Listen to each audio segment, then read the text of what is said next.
She was the first dean from an Asian business school to chair the International Board of the Association to Advance Collegiate Schools of Business. She also serves as independent director of Security Bank and is on the advisory board of international schools. Having lived and worked in the Philippines for nearly 10 years, she is an active participant in the local business community. With us on Thought Leaders, please welcome the first woman president and dean and MVP chair of marketing of the Asian Institute of Management, or AIM, Dr. Jikyeong Kang. Good to have you with us, Dr. Kang. Thank you so much for joining us. Thank you very much for having me, Cathy. And congratulations on nearly 10 years. I know. So how has it gone so far? It has been a journey, that's for sure. And some time ago, one of my colleagues bought me one of those things that you put it in a refrigerator, like a magnet fridge thing. magnet. Yeah, and it says half single. So why am I half single? I'm a single. And he said, well, you're married to AIM, so you are half single. So I said, okay, I guess that's a compliment. It is, and it seems you're married to the Philippines because it's like the longest stay you've had outside of South Korea. Not quite, but getting there. I lived in the US almost 16 and a half, and then in the UK about 15, and then I came here. But in between, I lived in Spain for 2 years as well. But So you know, I actually feel like I'm a Filipina. Actually. Well, that's nice of you to say. With all the hallyu going around and the time that you had arrived, that's when the whole Korean wave started. That's true. Very true. Lucky. I remember going to many events, and sometimes partners come to attend the events together with their husbands. And all these ladies would come and say, Jikyeong, tell me about what kind of Korean cosmetics you use, what skincare routine do you use, and do you know this actor, this actress? So I think I'm kind of lucky to come to the Philippines when Korean food, Korean culture, K-drama, K-movie, K-pop, all very popular. And the Korean language as well. I mean, a lot of folks just want to learn the language, if not just to watch it on streaming platforms. But have you learned the Filipino language in 10 years? You know, I was afraid that she might be asking this. So I think more Filipinos would know more Koreans than I know Tagalog. I'm ashamed to say this. You know, I tried a little bit, but at my age, you know, I learn, and then I turn around and I forget. So that's my problem. So no, I don't speak Tagalog. But when I lived in Spain for 2 years, I tried to learn some Spanish then, because many years ago when I was much younger. So I do recognize some of the Spanish words in Tagalog. So sometimes I can guess what people are talking about, but not specifically in terms of, you know, is it going that way or this way or that way? I don't know, but I can guess what they're talking about. Well, it's not too late, as you are a lifelong learner and you are an educator. I mean, a subject matter expert of many things, maybe on the side, on Korean makeup or maybe Korean language. But what's it been like just observing the Philippine educational system in its full spectrum, being in higher education institution as AIM? When I first came in 2015, we were still talking about K-12, if you recall that. And to me, that was a bit odd, you know, very natural decision. You know, I was surprised to hear there are debates as to whether we should go to K-12 or not, because for me it was like, of course. But obviously there are other societal issues, economic concerns, but I'm glad we moved into that direction. I think all in all, we are moving in the right direction. I think that's all I can say. It's becoming more international. I like to see a lot more, but I think it used to be very insular. there are many historic reasons as to why it was more of, just doing things ourselves as opposed to collaborating with international institutions, looking outside as well as looking inside. So I think there has been good, steady progress over the last 10 years. Knowing and appreciating the historical and cultural context, as you've lived here for 10 years, what do you think needs bridging, being in AIM, to get our young ones to appreciate that we shouldn't just be insular, but global in thinking? I think it needs to happen at all levels. As we earlier talked about, Korean culture, Korean food, Korean drama, K-pop, all very popular. But I think that's good. That's better than just having everything Filipino. But on the other hand, we need to give opportunities for young people to experience what is like to actually experience more than just the cultural aspects of being a global citizen. We need to open their hearts. We need to have them see what is like to be a global citizen, not just a good Filipino citizen. And that requires participation and engagement from, of course, educators. It needs to be thought through at policy levels. We need lots of funding and resources, so we need help from private sectors.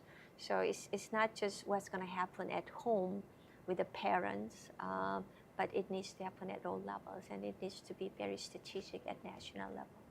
Seems like AI checks all those boxes that you just mentioned there. There we go. It is imperative. It's a force that's coming from outside, Yeah. and that we need to harness from the inside. Yeah. So where is AIM coming from? Right. As a higher education institution to get everyone together, Right. the full education ecosystem to help make sense of AI and make it safe and ethical for us. Yeah.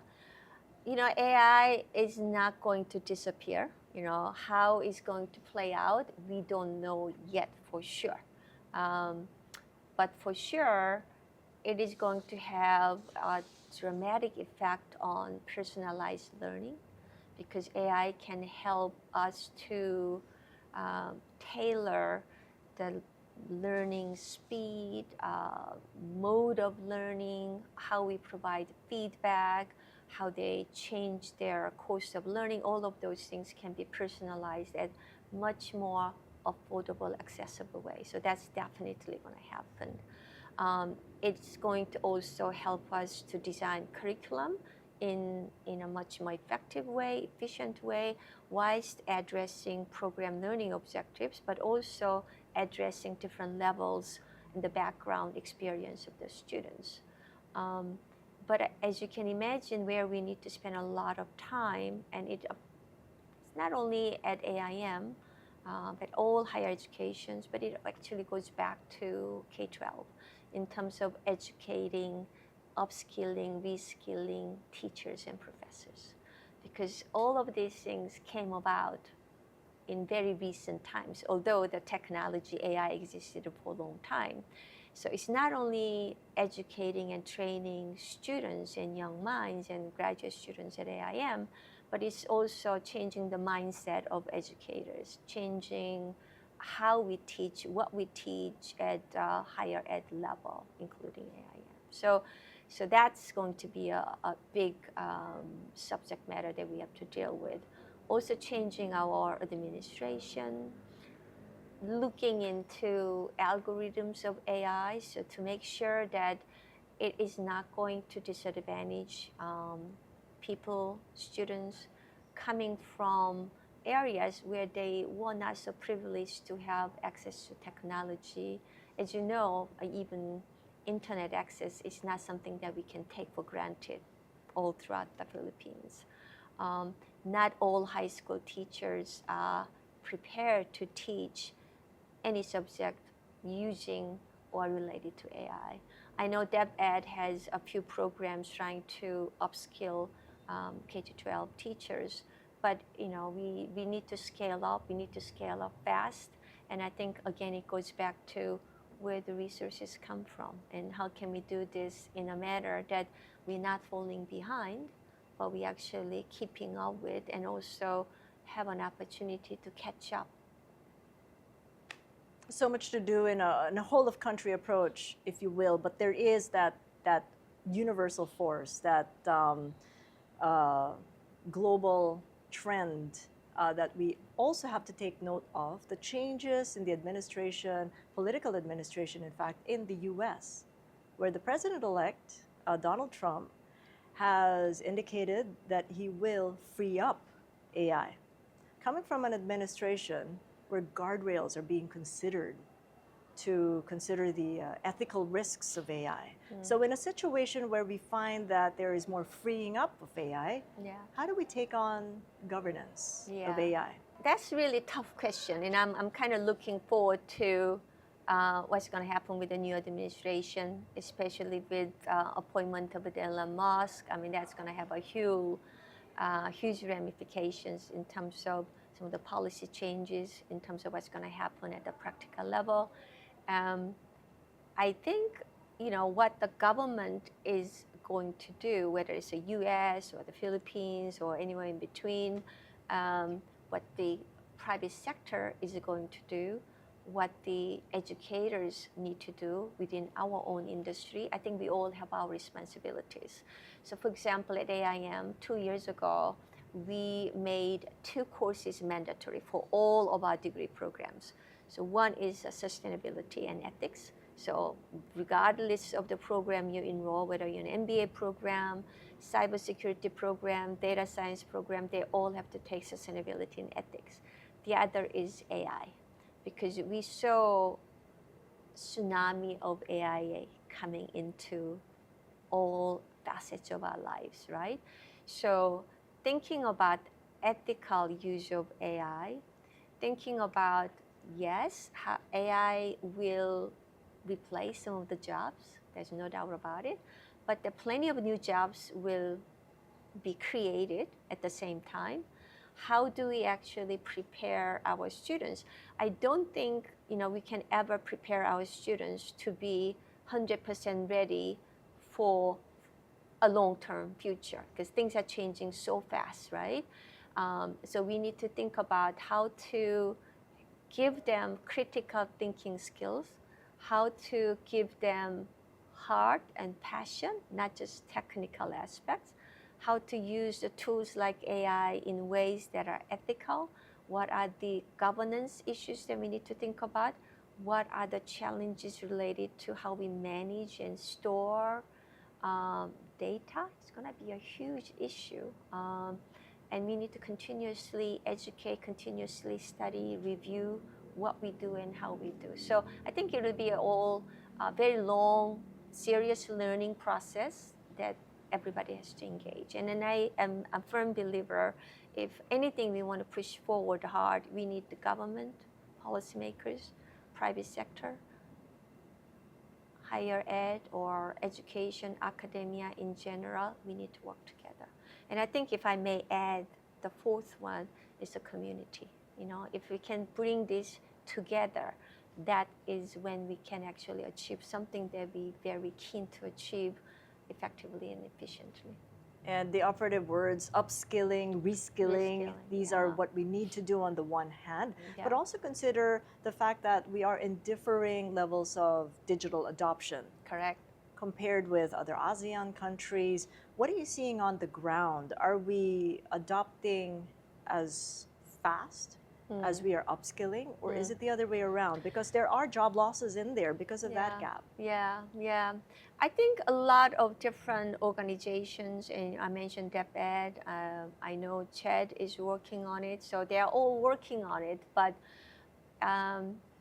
if you ask me, I'm not a very patient person, so I would like to see things moving faster, and we need to reduce the redundancies as much as possible, working in silos rather than pulling resources and energies and great ideas together to move forward together. I think that's what I would like to see more of, because everybody doing their own thing, even NGOs, right, can only get you so far.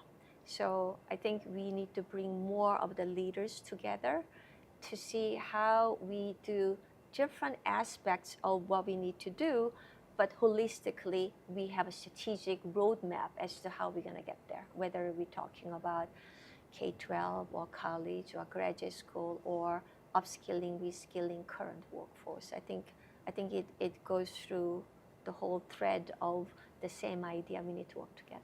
With the same goal of really addressing the emerging pathways, if you will. Exactly. Speaking about the whole ASEAN or maybe even Asian region, what are you seeing there as emerging pathways in the way of digital or maybe even green careers, as you mentioned sustainability? Yeah, I think they should be merged together. You know, a lot of sustainability issues can be tackled better using technology, especially AI, big data. If you look at a lot of research related to climate change, for example, old ways of looking at the data can only get you so far, but now with the big data, data science, machine learning, we can do a lot of analytical steps much faster and draw insightful, relevant information very, very quickly. So I don't think they are necessarily two separate issues. And one of the reasons at AIM that we have Executive Master in Disaster Risk and Crisis Management, but we also have a full suite of data science program, undergraduate program, which we started 2 years ago, a year and a half ago. And then we have a master's in data science program, PhD in data science program. They work very closely together, and sometimes one program students may become a client of the other programs because they're trying to solve the problem together. And that's the kind of approach that we need to do rather than having siloed initiatives and efforts that may overlap but still leave some problems untackled.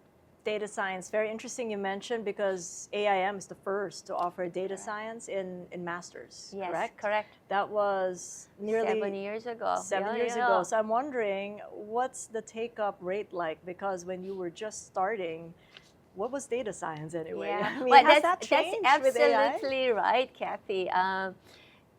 People didn't even know the words data science. I mean, people talk about business analytics, maybe even data analytics. Maybe some people heard about artificial intelligence, but data science was very, very new. And I think a lot of our very good universities in the Philippines were shocked. One of those that you do a double take where you go, AIM, data science, what the heck, right? Because we've been known for, at that point, some 47 years plus as a management school, as a business school. But what we decided to do at AIM was looking into the future, Industry 4.0. The businesses and data cannot be separated. IT or ICT used to be very technical field, but it's now very, very strategic, right?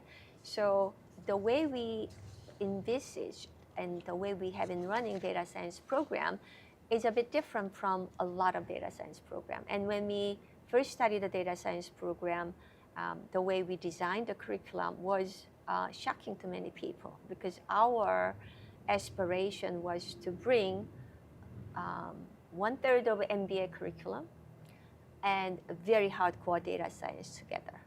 And our data science faculty used to use this expression, we are educating captains of the industry who can actually understand the data science, but also understand the business problem.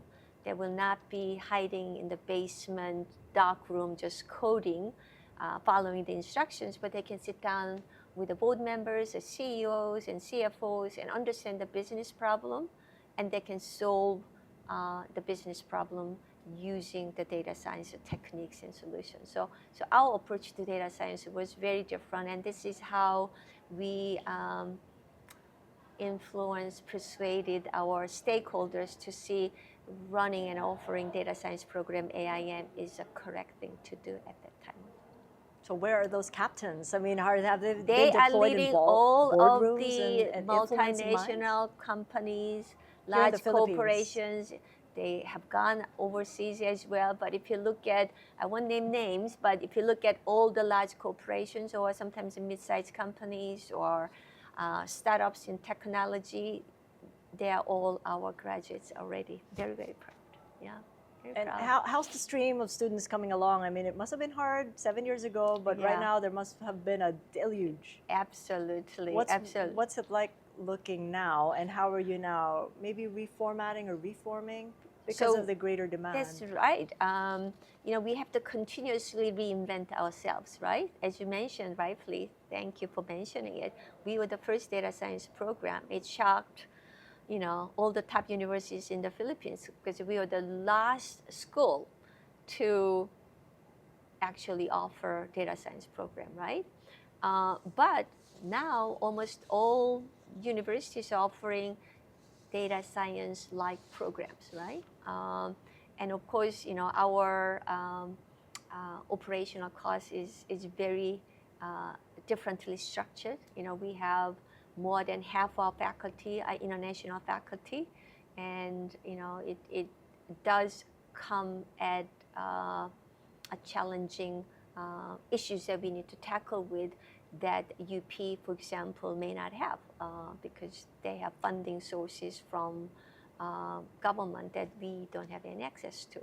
So we have to be thinking about not only what is right in terms of program offerings, but we also have to think about what is a market willing to pay for and accept, right? Sort of like an MBA program. If you look at MBA program, you have Ivy League schools that will cost you hundreds of thousands of dollars. And then I say there are cheap and cheerful local MBA programs. You may get same kind of knowledge and skills, but delivered and experience in a very, very different way. And price ranges like this. So I think the market has diversified. When we first started, we had a very hardcore people. Right, AIM is the only place offering data science program. I have to find a way to enroll myself. Now there are more and probably wider audience who are interested in pursuing data science graduate degree programs. But then not everybody can afford AIM tuition. I wish that we can offer everything free, right? Because I know we have the best programs by far. We have 8 data science faculty, physicists, computer scientists, statisticians, even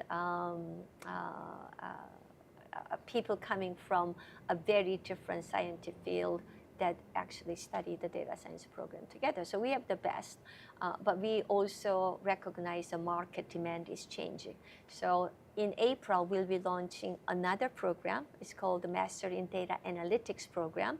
So if you think about our MBA program offering business analysis concentration, and then we look at our full-time data science program, which is very technical, very, very demanding. Master in Data Analytics, tackling business issues, but not in a very light touch way, but not in a very heavy touch way where they need to have a lot of very strong math and a lot of programming, but they can use a lot of apps, they can understand the business problems, they can talk to real data scientists if needed.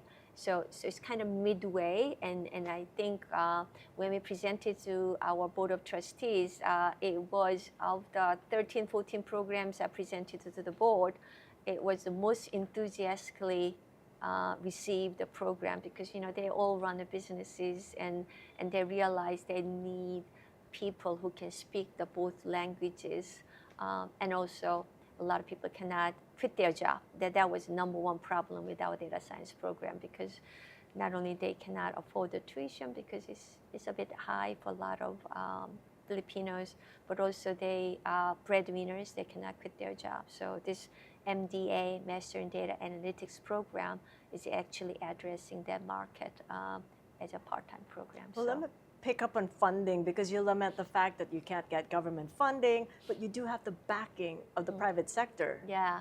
In the board, representing the various conglomerates that would be so interested to get the graduates of your data science, data analytics programs. So yeah. what kind of support are you now getting, Okay. given the huge demand? Right. So we are very lucky. Now it has been almost 5 years that Aboitiz Foundation decided to give us a $10 million donation.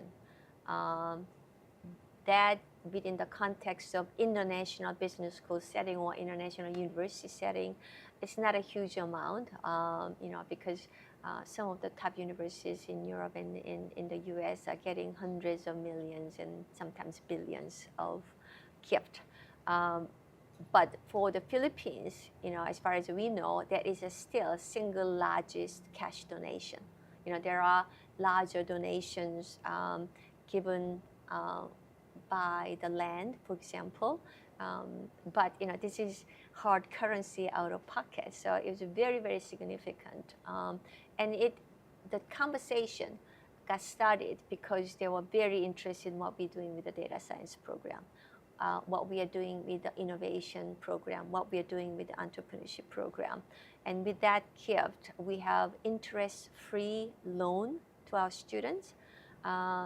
So you need a very large amount of money or endowment if you only want to use interest to give away as a scholarships, right? But that is really, really large amount of money. Otherwise, the recipient or the people who are actually receiving the scholarships will be very, very small. But this was a very innovative program at the time, because what we decided to do was we are going to give away as a loan, and they start paying back once they graduate. So the money will last because it goes out and comes back, goes out and comes back. And I'm really hoping that we can raise more of this kind of money, because whether you are helping us with a $1 million, $2 million, that will go much farther, much longer period than giving away as a scholarship. And we also believe that people receiving scholarships and allowance, they grow better heart, bigger heart, if they can give back. So we also believe there is a benefit of making students pay back. When they cannot afford to pay the tuition, here is a help. But with the AIM degree, they can get better jobs, get promotions, better paying jobs, and now is their time to give back to more students who want to join the program. So, tell us more about those students, because as I understand, the Student Loan Assistance Program started in 2019, yeah. even before the pandemic. So Correct. for sure, those Correct. beneficiaries have already found jobs, Yeah. or maybe Yeah. even given back. Exactly. We are very happy to say we haven't had any default. So normally they are given anywhere between 3 to 6 months to pay back, and oftentimes they're getting 150%, 200% raise in their salaries. So the contract, if you will, they have with the loan, interest-free loan, is to pay back over 36 months, 48 months, and so on and so forth. But sometimes we have students coming and say, I want to pay back sooner. Can I pay 30% now, or can I pay 50% later? And I think that's also partially Filipino mentality. One thing I noticed when I came to the Philippines is idea of borrowing money to go to school is still not very common. Whereas in the US, even in the UK, most students think they will borrow to go to school and they pay back for the rest of their life. I know it can be burdensome, but I think still a lot of Filipinos want to get rid of their loan as quickly as possible. So we're very, very happy that program is allowing some of the students who never been able to dream of attending AIM programs, attending the program, but they're also paying back so that we can continue to offer the programs and scholarships and loans to other students. So how to change the mindset of maybe the parents of those students who want in to the program on a funding basis? Yeah, and we're trying to do that with the undergraduate program as well, and then we need to think more about the parents, obviously, because when we studied recruiting for undergraduate students, what we quickly realized is that when you are recruiting for master's programs or PhD programs, you don't always sell the program or the idea to parents. But when you are marketing undergraduate program, we're selling to potential students, we're selling to parents, we're selling to school teachers, guidance counselors. So there are a lot of different audiences. But I think, hopefully we'll be able to convince people this is an investment.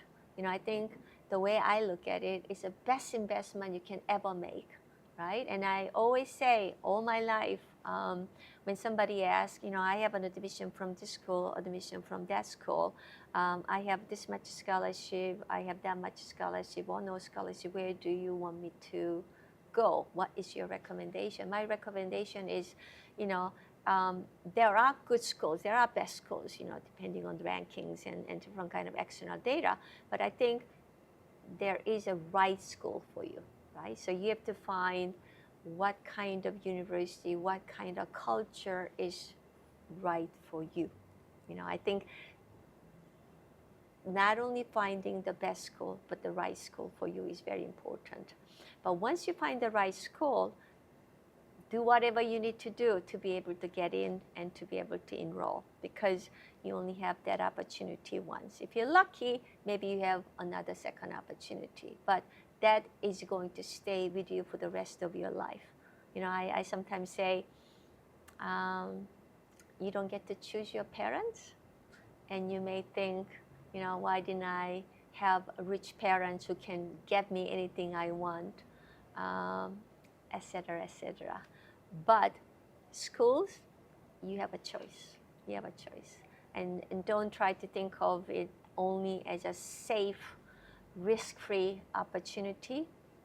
Get to the right school, the best right school you can get into. If you have to borrow the money, borrow the money. Whether it's your parents, it's your bank, it's a school, because the rest of your life will be on a different path if you go to the right school. Do you study the right program?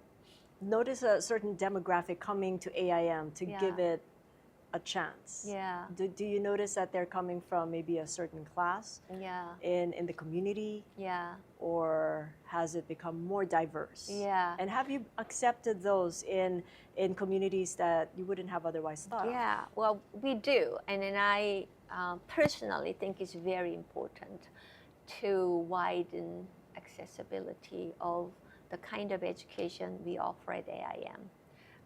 So if you don't have a scholarship program, if you don't have a loan program, obviously, very small segment of the population can afford to attend the AIM program. But it's not only to benefit those who are less privileged to be able to benefit from the kind of education we offer. I also believe people who can actually afford AIM tuition can and will benefit by being in the same classroom with the people who are less privileged. So yes, I have many students who will say, my grandparents, I just talked to one last week, my grandparents told me, when you grow up, when he was this little, when you grow up, you have to go to AIM to do your graduate study. And he says, I finally got accepted. My grandparents is up there, but if he's watching me down here, he'll be very happy. I have one faculty member who was given an opportunity to attend the AIM's MBA program many, many, many years ago. He wasn't able to, and then he got hired as a faculty member, and he said that was like one of the best days in his life. So, widening access and making sure diverse population of students are actually learning together is very important. Just as important as you have the best curriculum, best professors, and best material. And also widening that ecosystem? Because we've talked about the partnership you have with the private sector, Yeah. but what about with government? You made a Yeah. mention of DepEd, the Department Yeah. of Education, and with Secretary Angara in Yeah. office, he's made a mention of the 5-point agenda, one of Correct. which is digital adoption. Correct. So how is AIM aligning with that and making Right. sure that all the bits and parts just come together? Yeah. So we ran two very large programs in cooperation with the CHED. So this was called Global Academic Leadership Program, and we had first cohort of about 150 students. They are state university and college presidents. And then we did the second cohort, which involved the local university presidents and deans and administrators. And it is about upscaling the higher education administrators in terms of how do we actually deal with this future generations and what should be our agenda as far as upskilling, upgrading everything we do in higher education. We also did pro bono program for high school students. And we are still hoping that we can scale up and train the trainers, because we have 8 data science faculties. Is probably easily the largest number of data science faculty we have at AIM. But still, they have day job of running the programs and doing their research and all that. So the idea of training these high school teachers at AIM by our data science faculty was that we are hoping that we can find the funding to actually train high school and maybe even middle school teachers so they can go and train more teachers in their region, their areas, because there are thousands and thousands of teachers and our professors cannot be training all of them. But we're hoping that we can find appropriate donor funder, whether it's a government agency or a private sector, who will help us train the trainers so that we can accelerate the education and training of our teachers, because that's where we need to start. In some cases, I'm sure you can easily imagine, students know more about how to use technology or AI tools, and we cannot have that too long.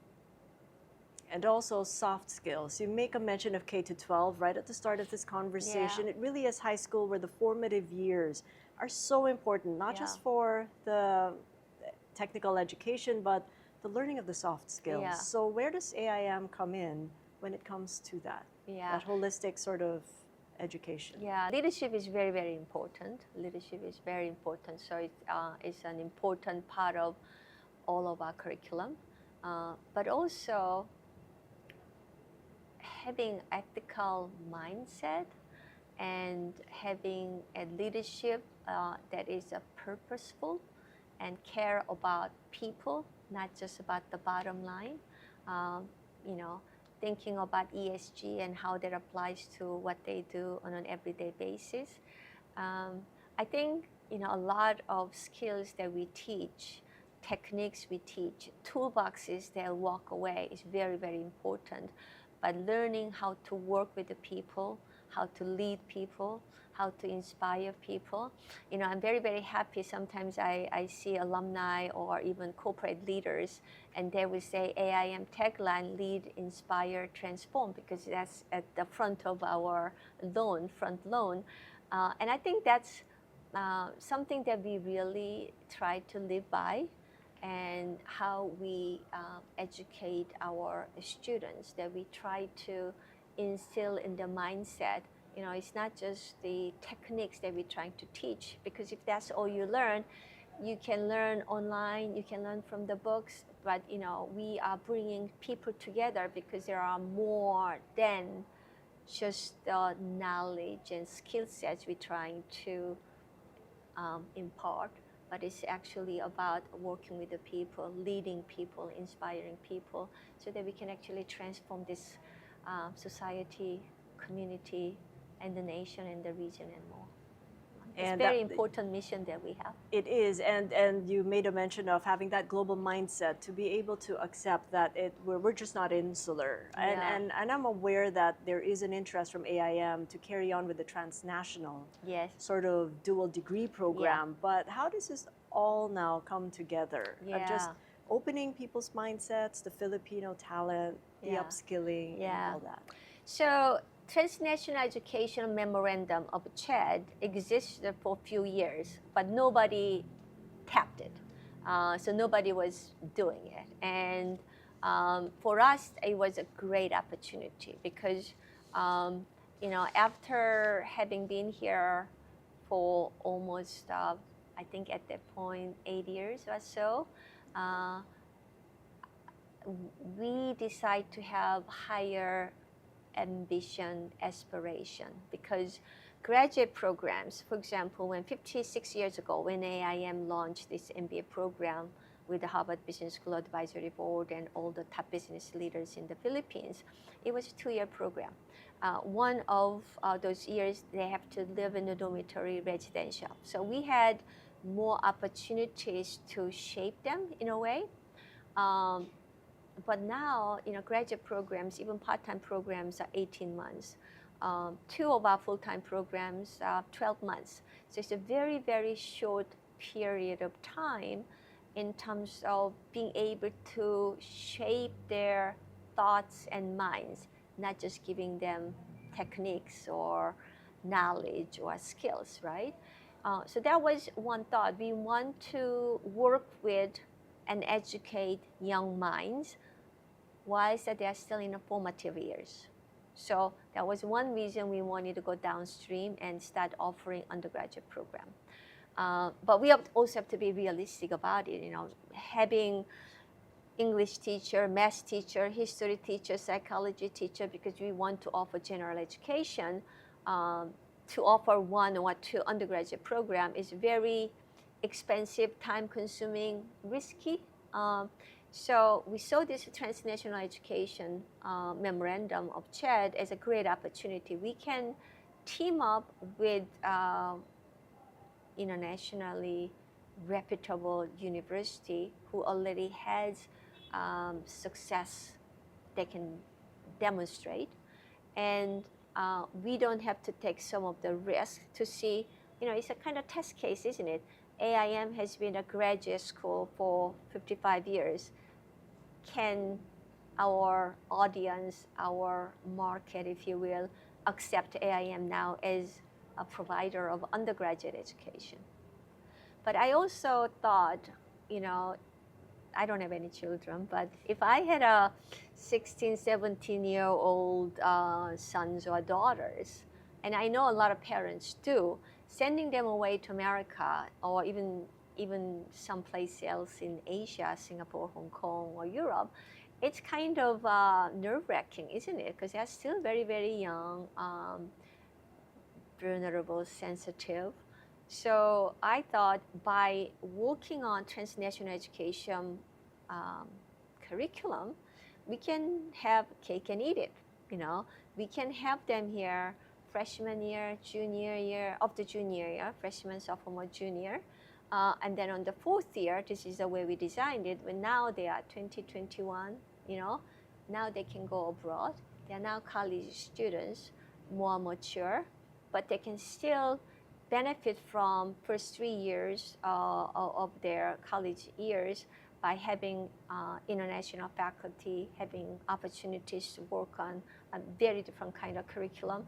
But then on the 4th year, they get to go to America. We're now working with another university in China, Shanghai, and that is going to broaden their horizons so much. And I can say that because, I left Korea when I was 22.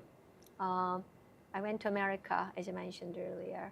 I went to England. I lived in Spain. I'm in the Philippines.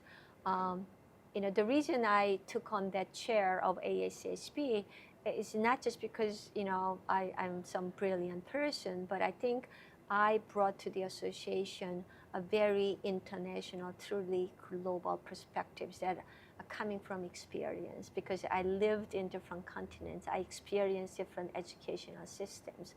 And I can say from deep down here, you know, watching a movie or reading a book is very different. Or taking long summer holidays in some exotic places is very different from actually living and studying and experiencing different parts of the world. So I think, you know, what we want to do in terms of nation building effort, if you will, what we want to do in terms of globalizing our educational systems and options available in the Philippines, and what we want to accomplish for, of course, AIM, they all came together in offering our first transnational education undergraduate program, which we started August last year. And this August, we had the second cohort. They are just absolutely adorable young, I don't want to say children, but you know, much younger than our graduate students, and they're really enjoying the program. Well, before we part, I just wanted to get your thoughts. You never, you know, mentioned that maybe gender had been a benefit to all the gains you've had, the travels you've made. But what does it take for a woman leader to actually create the same path as you have?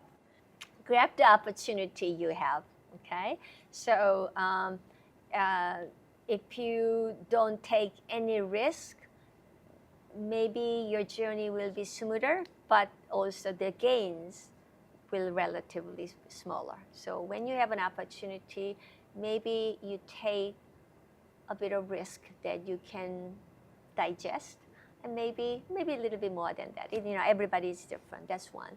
And two, I personally don't see whatever weakness I have as a weakness.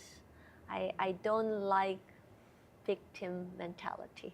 So instead of feeling, when I was in America, I barely speak English, therefore I cannot do anything.